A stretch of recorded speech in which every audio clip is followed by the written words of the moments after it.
Now by Pam Knox. She's the University of Georgia's Weather Network director. And Pam, spring starts tomorrow. Agriculture forecast is pretty active right now. We've had a lot of rain lately. What do you see in the forecast? Well, for climatologists, spring already started on March 1st. And I think if you look out the window, you'll probably agree that spring is around for most parts of the state, certainly in the Southwest. What we are seeing right now are conditions that are typical for an El Nino winter and spring. El Nino brings really more rain and cooler weather and a lot of clouds to especially South Georgia. And we've certainly seen that this year in all the rain that we've been getting.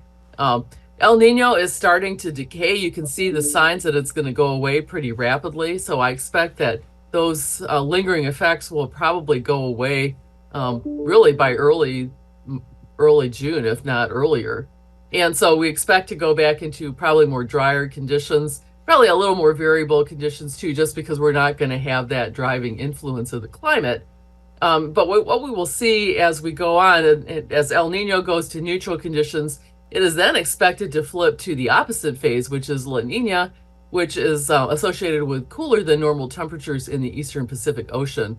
And when we have a La Nina in southern Georgia, we tend to have a winter that's warmer and drier than usual. So that's what we're going to look forward to ahead. But in the meantime, for the growing season, we do see this wet conditions probably lingering for the next month or two.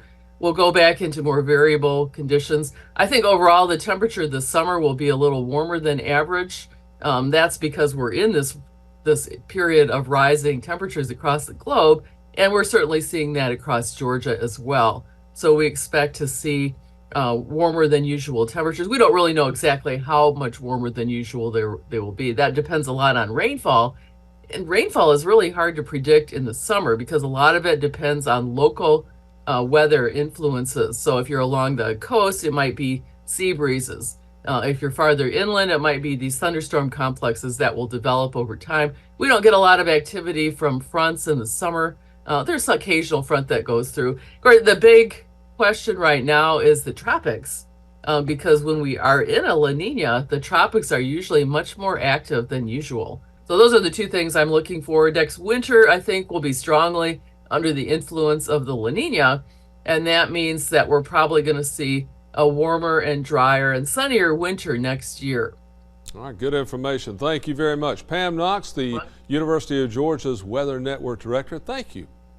You're welcome.